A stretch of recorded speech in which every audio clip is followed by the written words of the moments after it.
students and welcome to G3 e-learning classes class 10th, and today we are going to do our next poem, Fire and Ice. So first of all, I'll give you some introduction of this poem.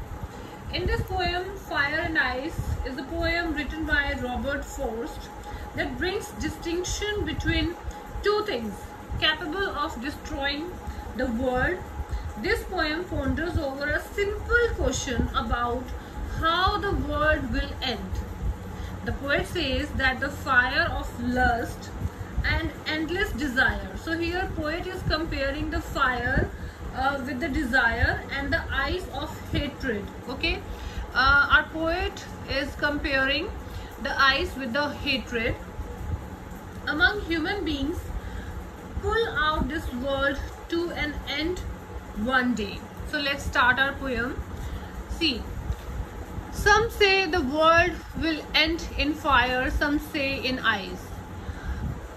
From what I have tasted of desire, I hold with those who favor fire.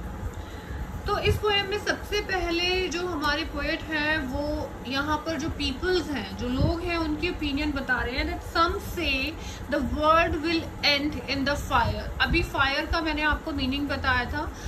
यहाँ पर जो compare किया है हमारे poet ने इसको fire को Dzire से. तो वो कहते हैं कि सम से यानी कि पीपल कहते हैं कि जो ये वर्ल्ड है वो दो तरीके से एंड होगा. डिज़ायर से, क्योंकि डिज़ायर के अंदर इतनी पावर है कि सपोज मीन्स आजकल क्या है, लोगों की जो डिज़ायर है वो इतना ज़्यादा बढ़ गई है कि उसको फुलफिल करने के लिए they can do anything. Okay, they can murder और दे कैन असैसिनेट एनीवन. तो यहाँ पर जो डिज़ायर है अपनी डिज़ायर को फुलफिल करने के लिए ऐसा एक, अगर हम छोटा एग्जांपल लें तो हम अपने घर में भी ये चीज़ें देखते हैं कि if you want mobile phone, new mobile phone, तो उसके लिए अगर आपको अपने पेरेंट्स से उल्टा जवाब देना पड़े, आप देते हो. झगड़ा करना पड़े, आप झगड़ते हो.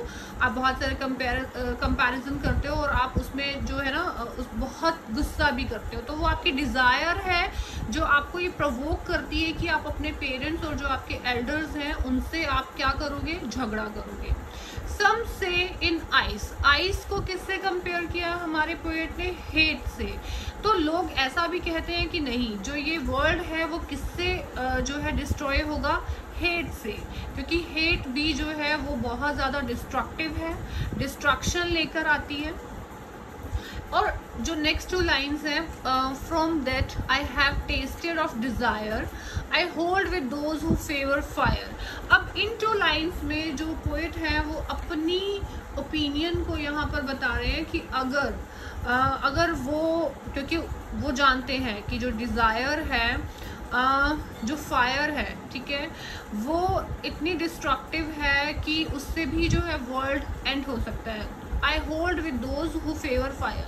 और मैं उन लोगों के साथ रहूँगा जो कि फायर को मीन्स फेवर कर रहे हैं. ठीक है, कि जो डिस्ट्रक्शन है वो उससे भी हो सकता है, डिज़ायर से.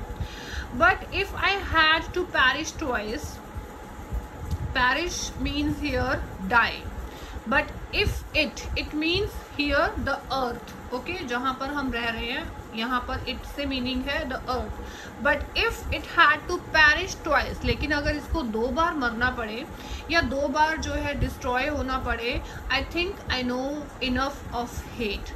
लेकिन मुझे लगता है कि ये हेट भी इनफ है इसको ख़त्म करने के लिए. To say that for destruction ice is also great and would suffice. अब यहाँ पर जो सफाइस है इसका मीनिंग है सफिशिएंट, टू बी सफिशिएंट. और डाई मीन्स यहाँ पर पैरिश मीन्स डाई, और इसका एक और मीनिंग है end, to be an end. ठीक है, कि एंड होना. तो ये कहते हैं कि जो है ना जो हेट है, जो आइस है, वो भी सफिशिएंट है इस वर्ल्ड को ख़त्म करने के लिए. क्योंकि जो मैनकाइंड है वो दूसरों को देखकर ना बहुत ही मीन्स जेलस फील करता है, उनसे हेट करना स्टार्ट कर देता है. और हेट जब वो करने लगता है तो ऑब्वियसली जो है ये जो वर्ल्ड है और जो खुद जो पर्सन है वो किसकी तरफ जाता है? डिस्ट्रक्शन की तरफ जाता है. So this is all about the story. और one more thing I want to tell you कि ये जो फायर एंड आइस है, ये जो एक बुक है डेंटे इन्फर्नो, डेंटेज इन्फर्नो में वहाँ पर बताया गया है कि जो सिनर्स हैं, यानी कि जो पापी हैं, जो पाप करते हैं, वो किस में रहते हैं? नरक में रहते हैं। वो उस नरक की आग में जलते रहते हैं, बट उनकी जो हाफ ऑफ बॉडी होती है, ठीक है, वो उसमें है, मींस हेल में है, और जो उनका सिर है, ठीक है, वो कहाँ पर है? आइस में जो है डूबा हुआ है, मींस जमा हुआ है। तो ये जो आइडिया और ये जो पोएम है, ये वहाँ से लिया गया है। Second thing I want to tell you now, the poetic devices, सबसे पहले you can see here the anaphora. Anaphora यहाँ पर एक पोइटिक डिवाइस है जब आपके the use of word referring back to a word used earlier in a text और in conversation, तो उसे कहा जाता है एनाफोरा। यहाँ पर आप देख सकते हैं कि सम से यहाँ पर वर्ड्स यूज किया है, सम से यहाँ भी, और इससे पहले भी ये जो है इस टेक्स्ट में यूज किया गया है। Then this is called same words, तो this is called anaphora. Okay, I hope you all understand. So one more poetic device is used is here, that is alliteration. alliteration क्या होता है? मैंने आपको शायद पहले जो पोएम है उसमें भी बताया था। repetition of consonant words, ठीक है, repetition of consonant words जो हैं उनको कहा जाता है, जब आपने हिंदी में भी पढ़ा होगा, अनुप्रास अलंकार, ठीक है, जब वर्ड्स का repetition होता है, that is called alliteration. तो can you find in this poem the examples of alliteration? Yes, some say, some s consonant sound s, and you will see here also, yes, favor fire means f and f, also matching repetition of words. So these two are the example of alliteration. One more example is here assonance. अभी मैंने आपको consonant के बारे में बताया कि जो consonant words की जो रेपिटेशन होती है, that is called alliteration. But एक एसोनेंस भी होता है, that is when the repetition of vowel sounds, ठीक है। Vowel sounds, can you tell me the vowel sounds जहाँ पर आपको लग रहा है कि ये जो साउंड्स हैं ये बार बार आ रहे हैं, तो that is the example of assonance. So let me help you here, like I, E, I.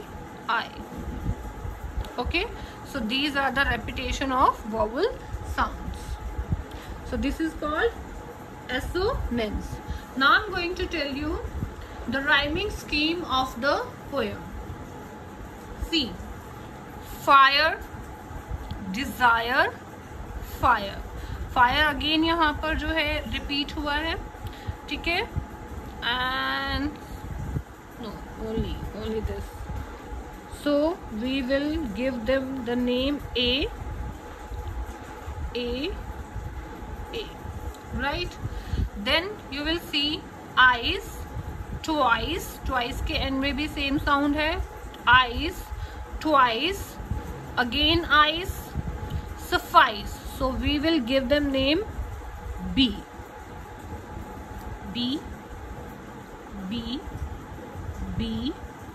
and B. So what is left here? Hate, great. These words have the same sound at the end. So we will give them the name C. So now, because this poem has 9 lines, so we will divide this poem in 3 paragraphs. See, A, B, A, A, B, A. I will write here A, B, A.